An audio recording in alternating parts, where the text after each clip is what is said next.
menjelaskan tentang nyeri betis dan Achilles. Tendinopati Achilles menggambarkan suatu kondisi di mana tendon yang menghubungkan betis ke tulang tumit mengalami iritasi sehingga menimbulkan nyeri. Kekuatan pergelangan kaki dan kesulitan plantar flexing atau menunjuk kaki. Tendinopati Achilles umumnya disebabkan oleh penggunaan berlebihan, tetapi dapat terjadi dengan cepat jika Anda tidak melakukan pemanasan atau belum membangun jaringan untuk melakukan lompatan, lari cepat atau lari menanjak dalam jumlah banyak. Ketika tendon Achilles dalam keadaan lemah, tendon ini lebih mungkin pecah dan robekan penuh atau sebagian sering kali memerlukan pembedahan. Menariknya, tendon Achilles adalah tendon terkuat dan tertebal di tubuh manusia. Tendon Achilles adalah tendon terkuat dan tertebal di tubuh manusia, namun bagian inilah paling sering pecah. Bagaimana membedakan antara tendinopati dan ruptur? Jika terjadi ruptur, Anda biasanya mendengar atau merasakan bunyi letupan, tetapi ada tes mudah yang disebut tes Thomson yang dapat dibantu oleh teman Anda. Contohnya, Anda berbaring tengkurap di sofa atau meja dengan pergelangan kaki menggantung di tepian.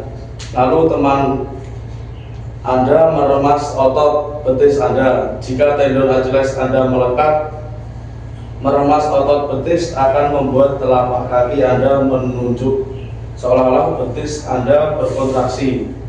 Jika Achilles robek, telapak kaki Anda tidak akan bergerak saat betis diremas. Dalam kasus tersebut,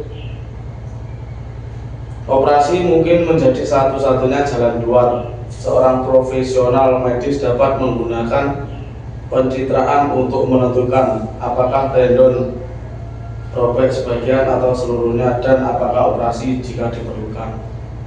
Tanda dan gejala tendinopati Achilles dibagi menjadi dua kategori berdasarkan lokasi gejala. Yang pertama, tendinopati substansi tengah menyebabkan nyeri beberapa sentimeter di atas tulang tumit. Yang kedua, tendinopati insersional menyebabkan nyeri pada bagian tulang tumit tempat tendon Achilles melekat. Yang kedua yaitu tentang fasciitis. Yang ke satu yaitu nyeri di bagian depan tumit pada telapak kaki. Yang kedua, nyeri di telapak kaki. Fasciitis atau sebagian disebut dalam penelitian terkini adalah kelainan pada plantar fascia, yaitu pita tebal yang membentang dari tulang tumit hingga pangkal jari kaki. Ini adalah penyebab paling umum dari nyeri tumit. Yang berikutnya yaitu tanda dan gejala. Rasa nyeri sering kali tajam, terutama saat berdiri di pagi hari. Kembali berdiri setelah duduk dalam waktu lama atau berdiri di tempat dalam waktu lama. Rasa nyeri juga bisa berupa nyeri tumpul, biasanya di sekitar bagian depan atau sisi dalam tumit, atau terasa seperti memar di telapak kaki. Faktor yang memperganggu berdiri atau berjalan dalam waktu lama, terutama tanpa alas kaki. Prognosis sebagian besar kasus sembuh dalam waktu 2 hingga 12 minggu jika Anda menghilangkan atau mengubah faktor-faktor yang memperburuk dan menerapkan program rehabilitas yang tepat. Yang berikutnya yaitu strategi pengobatan. Sebagian besar kasus diobati dengan latihan terapi fisik pijat kaki dan tungkai bawah, obat anti radang, belat malam, dan ortonik. Tahap 2 yaitu dimulai dengan gerakan mengangkat betis dengan lutut lurus. Jadi betis diangkat dengan lutut lurus dan tekuk yang menegakkan otot.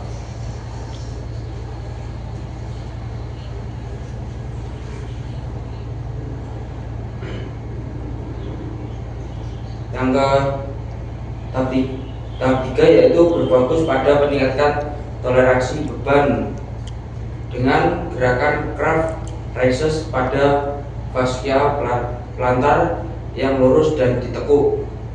Masalah umumnya bagi Anda, maka fasciitis Victor adalah alat yang bagus untuk dimiliki.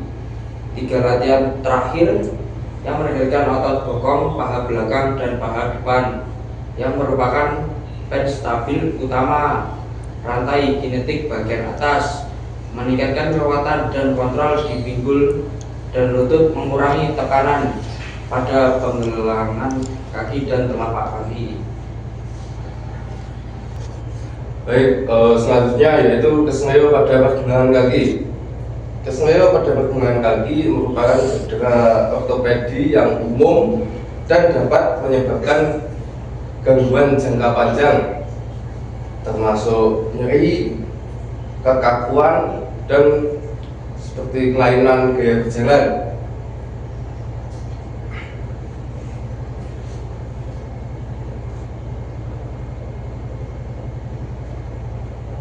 Untuk tanda dan gejala, keseneo biasanya menyebabkan nyeri tajam di bagian luar atau dalam pergelangan kaki saat mengangkat atau menggerakkan pergelangan kaki, dan berdenyut ataupun nyeri saat istirahat. Pembekakan dan perubahan warna pada jaringan di sekitarnya dapat terjadi pada keseneo yang lebih parah. Baik, untuk selanjutnya yaitu proses ataupun rehabilitas yang dapat dilakukan bila terjadi keseneo pada pergelangan kaki. Untuk tahapan perawatan atau rehabilitas pertama yaitu angkat betis dengan kedua kaki.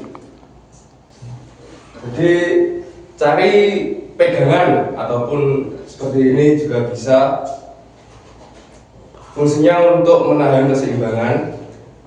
Untuk langkah kedua yaitu tumit, diangkat keduanya, ditahan, lalu diturunkan dengan serendahnya, tapi tidak sampai menapak, jadi setengah ditahan. Nah, ini bisa dilakukan setiap hari dengan 3 set. Untuk per setnya yaitu 10 sampai 15 repetisi juga bisa. Baik, untuk rehabilitas yang kedua yaitu dengan peregangan dorsifleksi berlutut. Jadi kali ini Mas Budi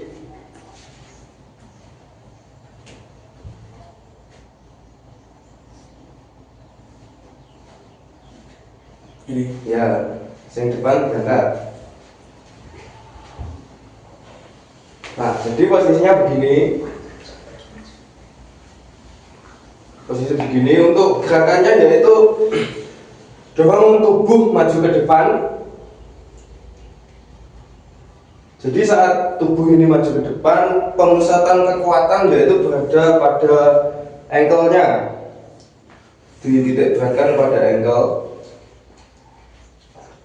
Nah, untuk gerakan ini bisa dilakukan 3 repetisi dengan jangkauan waktu 30 sampai 60 detik sehari. Oke, selanjutnya pada ankle and foot protocol, khususnya pada area belakang kaki atau betis. Saya akan menerangkan bagaimana cara mengurangi rasa nyeri atau rasa sakit yang timbul pada betis atau tulang kering.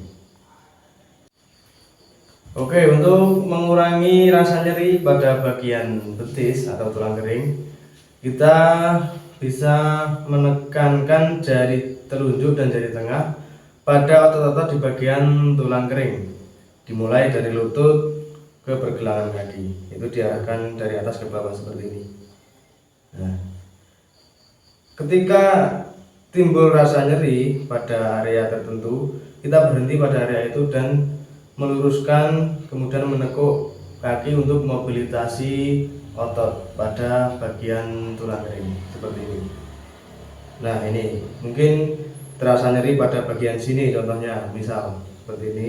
Kita berhenti 10-15 detik, kemudian kita meluruskan kaki dan menekuknya kembali seperti ini, dengan tujuan untuk mobilisasi otot lebih lanjut. Seperti itu.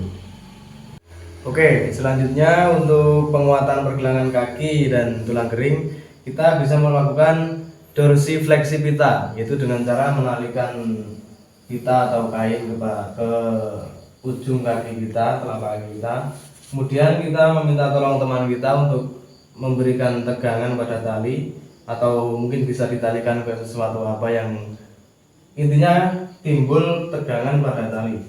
Kemudian kita bisa menarik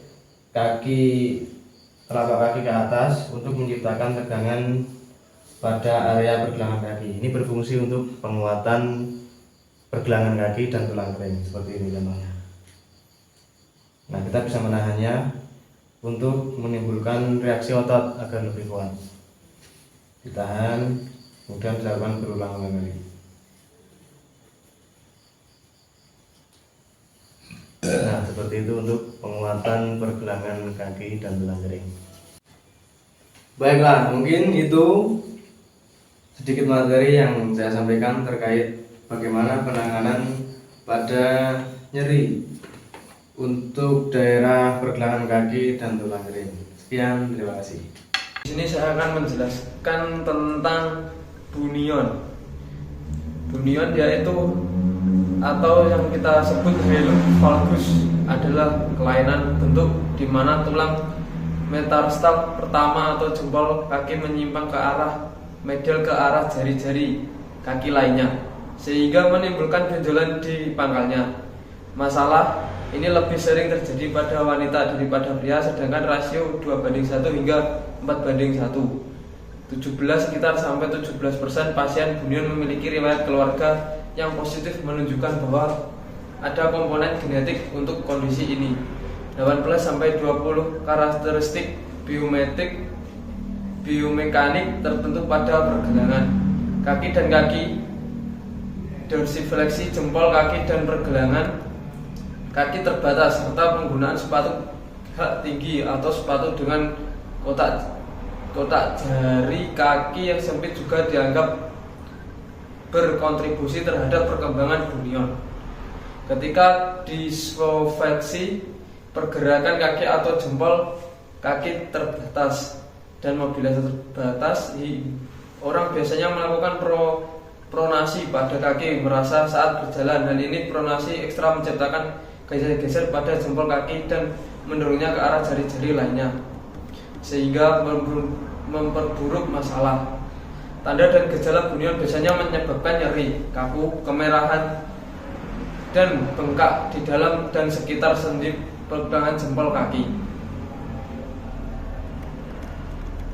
Faktor yang memperbesar aktivitas memberi tekanan pada jempol kaki seperti berjalan, berlari, atau berdiri dengan jari kaki melibatkan sendiri MTP pertama dan dapat memperparah nyeri bunion. Intervensi kontrasif seperti terapi fisik dan modifikasi sepatu dapat mengurangi nyeri bunion secara signifikan dalam waktu 4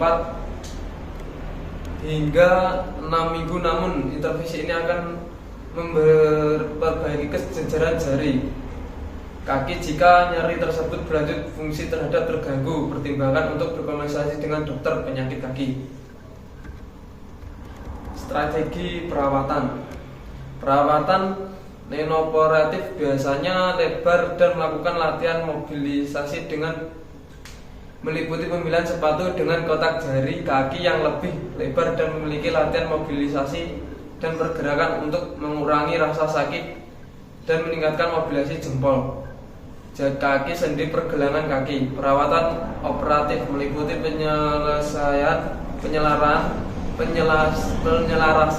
ulang jempol kaki melalui pembengkakan, namun jangan terburu-buru menjalani operasi. Banyak pasien yang menjalani prosedur ini akhirnya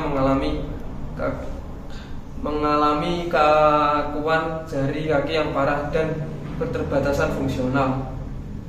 Pada fase pertama, Anda menerapkan teknik untuk mengendurkan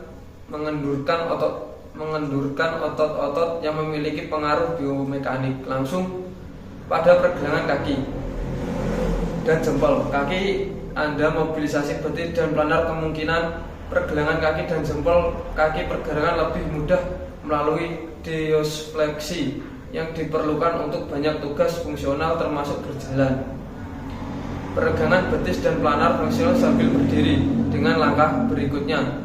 Dan sekali lagi mendorong mobilitas jempol kaki di akhir. Fase pertama melibatkan penggunaan tangan Anda untuk memposisikan jari kaki dalam kesejaran netral seperti begini.